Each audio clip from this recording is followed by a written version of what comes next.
Hi, Ekai Joel Kreisberg here talking about Unpacking Emotional Koans.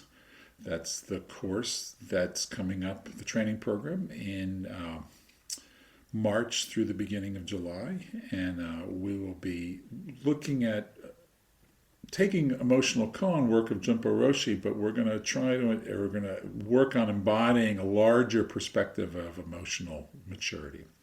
To do that, we're going to take the map of Carla Mclaran's language of emotion, and we're going to use some of her principles as well as taking attunement that I'm getting from working with Thomas Hubel.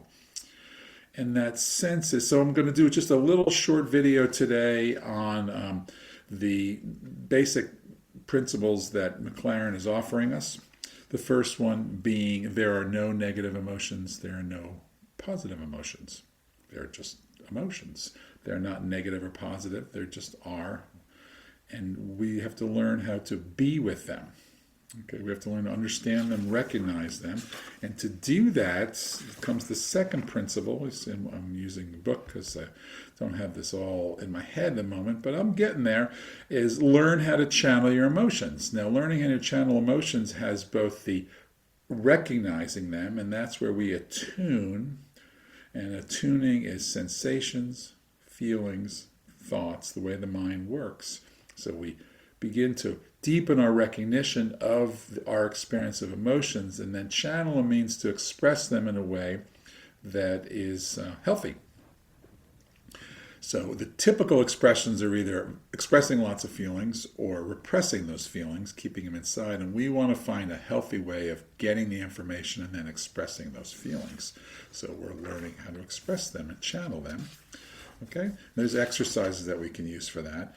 The third principle is understand nuance. Okay? And this is where we really actually start to look at various maps and languages of emotions, and we attune in such a way that we can begin to get, there's mild and middle and extreme, there's stronger, less. We need to actually understand the language of emotions, and to do that it helps to actually kind of look at it as well as notice which ones we resonate, which ones we go to, which ones are our habits, so to speak.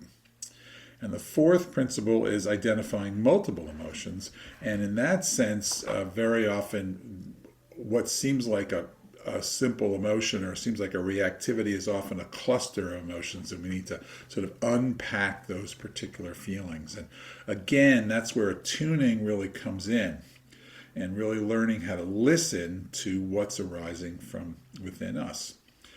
So in a typical Buddhist cosmology, we have the five senses, and then the sixth sense is often the mind, and we didn't really separate feelings from thoughts in the cosmology 2,000 years ago, but now we know that feelings are midbrain.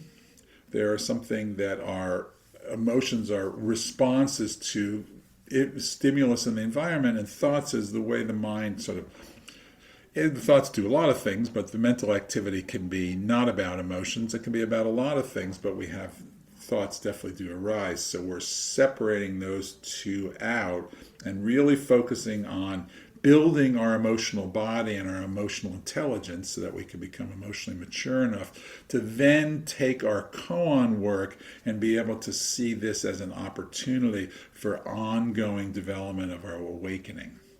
Okay, because there's the endless opportunity for us to be noticing when we are contracting into habits of emotional reactivity is a perfect opportunity to have that bell go off and say, yes, we are not separate.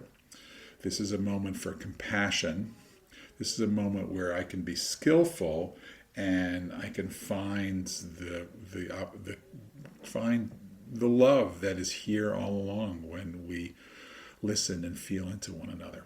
So with that, I'm going to sign off, and I hope you consider learning more about Unpacking Emotional Koans, the training program that we are offering in May through the beginning of July at Shining Bright Lotus.